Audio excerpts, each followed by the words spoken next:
একটা বুদ্ধিবৃত্তিক প্যারালাইজড প্রজন্ম।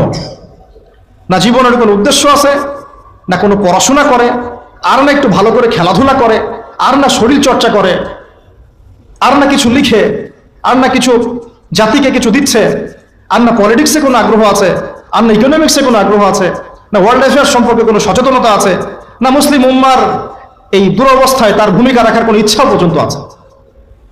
না সালাত আদায় করে, না কুরআন তেলাওয়াত করে, আর না ওযু করতে জানে ঠিকভাবে, আর না ফরজ ওয়াজিব সুন্নাত মুস্তাহাব জানে, আর না ফিকহুল মুয়াসসারের মতো সহজ ফিকহের কিতাবগুলো তার আয়ত্ত করা আছে,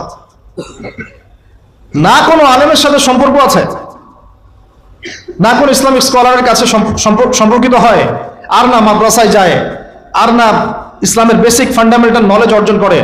জীবনের উদ্দেশ্যই নাই, শুধু মেয়ের পিছনে, শুধু মাদকের পিছনে, ড্রাগসের পিছনে, কোনো কোনো সময় মারামারি দাঙ্গা হাঙ্গামা করছে, কোনো সময় দেখা যায় বাইক দাবড়ায় বেড়াচ্ছে।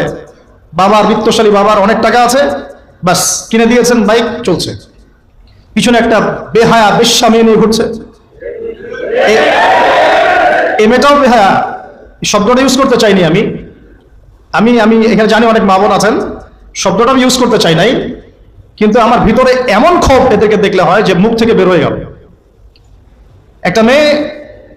একটা মেয়েকে আল্লাহ পাক সৃষ্টি করেছেন কি জন্য? যাতে সে ইসমাইল আলাইহিস সালামের মতো সন্তান জন্ম দিতে পারে। এই বাইকের পিছনে ঘোরা মেয়েটা কি আপনাকে এরকম সন্তান দিতে পারবে? আপনি তো বোকা। আপনি মনে করছেন যে অল্প সময়ের জন্য আমি তাকে নিয়ে একটু মজা করি, তখন দেখা যাবে আপনারও জীবনে এমন কোন মেয়ে আল্লাহ পাক দিয়েছেন যে ওই রকম অন্য কারোর সাথে বাইকে ঘুরে আসছিল, তখন কিছু করার থাকবে না, কিচ্ছু করার থাকবে না। আমার টপিক আজকে এটা না। এই প্রজন্মটাকে গড়েছে পশ্চিমারা বিগত 30 বছরে। কত বছরে? এখন যে এডুকেশন সিস্টেমটা চলছে থাকে, আপনি আর 20 বছর পরে এমন একটা প্রজন্ম পাবেন যাদেরকে যদি আপনি, আমি চ্যালেঞ্জ করতেছি, যাদেরকে যদি আপনি নতুন করে কোনো মুক্তিযুদ্ধে পাঠান, গুলি খেয়ে ফেরত আসবে, একটাকে মারতেও পারবে না। না দেশের প্রতি কোনো মহব্বত আছে, না উম্মার প্রতি কোনো মহব্বত আছে, না দেশের জন্য কিছু করতে পারবে, না জাতির জন্য, না উম্মার জন্য। সবচেয়ে বড় স্তর হচ্ছে উম্মার জন্য। সবচেয়ে বড় স্তর কি? উম্মার জন্য, যে পুরো মুসলিম উম্মা একটা জাতি, আমি এমন একজন বড় নেতা হব যে পুরো মুসলিম উম্মার জন্য কাজ করব। এই যে চেতনা, এই জাজবা, পরিশ্রম, অধ্যবসায়, একটা ভিশন, একটা প্যারেন্টিং, একটা কনস্ট্রাকটিভ সিলেবাসে পড়াশোনা করা, তারবিয়াত, প্রশিক্ষণ, এর ধার কাছেও নাই জানে আসে।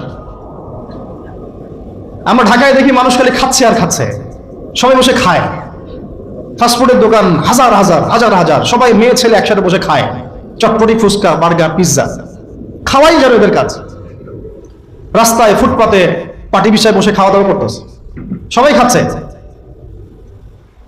গল্প গুজব করছে, গোল হয়ে বসে বসে মোবাইলে কি কি জানে করতেছে, গোল হয়ে 10 জন বসে আছে একসাথে।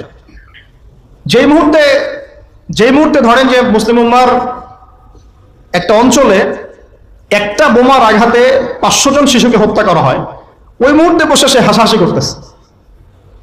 ওই মুহূর্তেও তার কোনো ফিকির নাই, নামাজের সেজদায় একটু দোয়া করব, আমি আল্লাহর দিকে ফিরে আসি, ওগুলো অনেক দূরের কথা, বাদ দেন।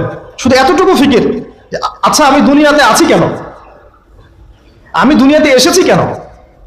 এক সময় তো আমি ছিলাম না, আবার এক সময় আমি থাকবো না, কেউ এসে চিরস্থায়ী হতে পারে নাই, তো আমরাও পারবো না।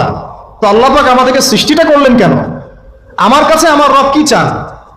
আমি যদি না থাকতাম তাহলে আমার পরিবার চলতো কিনা, আমার সমাজটা চলতো কিনা, আমার শিক্ষা ব্যবস্থাটা চলতো কিনা, আমার দেশটা চলতো কিনা, এই বিশ্বের ঘূর্ণন চলতো কিনা, আর্নিক গতি চলতো কিনা, থেমে যেত?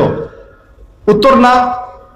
আমি না থাকলে আর্নিক গতি থামতো না, আমি না থাকলে কি আমার পরিবার থেমে থাকতো না, আমার সমাজ থেমে থাকতো না, এই মসজিদ থেমে থাকতো না, এই রাজনীতি থেমে থাকতো না, অর্থনীতি থেমে থাকতো না, দেশও থেমে থাকতো না, উম্মাও থেমে থাকতো না। তাহলে আল্লাহ পাক আমাকে কেন সৃষ্টি করলেন? আমার কি রোল আছে এখানে, আমার কি ভূমিকা? এই এতটুকু চিন্তা করার মতো আমাদের জেনারেশন আমরা পাচ্ছি না। আপনারা ফোন বের করে ছবি তুলতেছেন, ভাবেন এগুলো নিয়ে।